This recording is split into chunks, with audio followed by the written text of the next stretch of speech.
कैसा हो, देश का नेता कैसा हो। को जोहार प्रणाम। यहाँ पर हमारे सम्मानित अतिथिगण को जोहार प्रणाम। हमारे साथ हमारे सीनियर्स आज जो हमारे साथ पूरे चुनाव में जुड़े हुए हैं, उन सभी को जोहार प्रणाम। मैं ज़्यादा समय नहीं लूँगी, आप लोग की मीटिंग चल रही है। बस यही कहूँगी कि अभी का जो समय है, 2-3 दिन बचे हैं चुनाव के, और मुझे लगता है कि आप जो आए हैं, आप लोग ही यहाँ के शहर के एक एक तरीके से नेता हैं। तो कहीं ना कहीं इस चुनाव में अगर हमें मिलकर जीतनी है और इस चुनाव को आगे लेके जाना है, तो हमें एक साथ काम करना होगा और सबसे ज़्यादा अपने अंदर के जो नेता को लाकर ये दिखाना होगा कि ये चुनाव सिर्फ हमारा अकेले का नहीं है। आप सब एक एक इंसान यहाँ बैठा चुनाव लड़ रहा है। एक एक यहाँ पे महिला बैठी, हमारे भाई बैठे, हमारे बुजुर्ग बैठे, सब एक एक इंसान चुनाव लड़ रहा है। क्योंकि ये चुनाव सिर्फ Congress, BJP, JMM, BJP, India alliance BJP का नहीं है। ये चुनाव है जनता और बीजेपी का। जो अन्याय हो रहा है उसके खिलाफ का चुनाव है। ये चुनाव हम इसलिए लड़ रहे हैं क्योंकि हमें अपने संविधान को बचाने की जरूरत है। अगर हमने अपने संविधान ही को नहीं बचाया, जितने भी पहले वक्ता आए थे उन्होंने अपनी बातें रखी, और वो सब बातें आप सहमत भी होंगे क्योंकि आपकी जिंदगी से जुड़ी हैं वो बातें। आप लोगों ने भी कुछ महसूस किया होगा 10 साल देकर एक पार्टी को, और वैसी पार्टी को जिसने वादे बहुत ज्यादा किए, पर जब बात आई करने का तो उन्होंने दिखा दिया कि उनका मतलब कहाँ है और उनका एजेंडा कहाँ है। उनके पास एजेंडा ही नहीं है। इसीलिए ये जो चुनाव का समय है, हमें मिलकर ऐसा मतदान देना है, क्योंकि ये मतदान ही से हम दिखा पाएंगे और अपनी सरकार चुन पाएंगे। और अगर हम इस बार चूक गए तो फिर अगले 5 साल क्या होने वाला है कोई नहीं जानता है। क्योंकि अगर हमारे संविधान पे खतरा आएगा तो हमें बचाने के लिए पहले ऐसे शासन और सरकार की जरूरत है जो उसकी रक्षा करे, जो उसका सही इस्तेमाल करे। संविधान को अगर कोई बदल ही दे तो हम कहां जाकर अपने हक की लड़ाई लड़ेंगे। ये बात समझने की है कि अगर अपने हक की लड़ाई आज हम लड़ भी पा रहे हैं तो वो इसीलिए है क्योंकि हमें वो संविधान ही से मिलते हैं वो हक और अधिकार। तो कोई अगर अपने संविधान को ही बदलना चाहेगा तो हम कहां जाएंगे?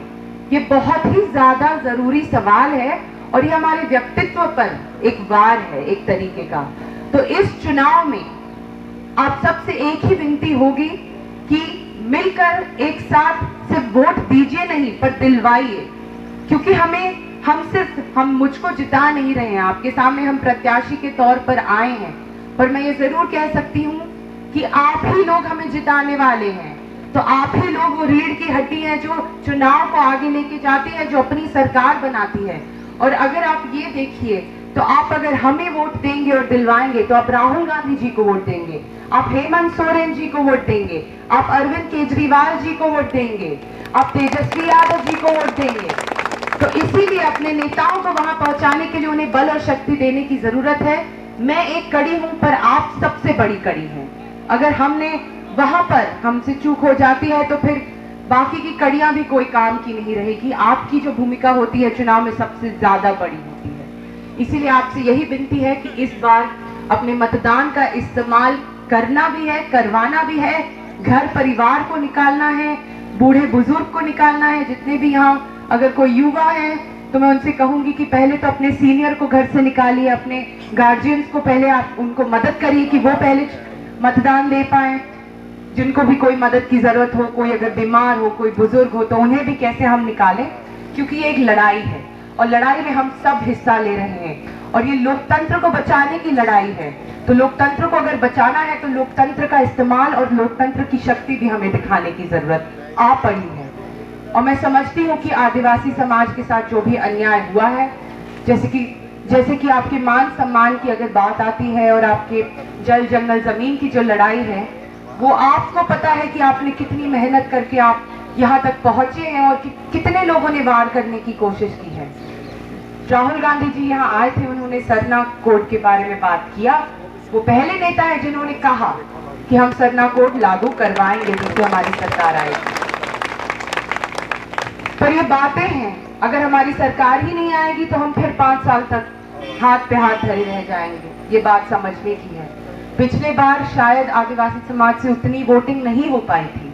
हमने भी जब डेटा देखा तो मैं मानती हूँ कि लोगों के दिल में जो दुख था कि वो बाहर नहीं निकले, जो एक निराशा थी कि उन्होंने चुना कि हम इस बार वोट नहीं करने जा रहे हैं, उसे अब हटाने की ज़रूरत है और एक साल में कल ऐसा मतदान करना है, ऐसा मतदान करना है, क्योंकि मुझे पूरा विश्वास है कि अगर दिल्ली में बदलाव होगा तो उसकी शुरुआत रांची से होने वाली है।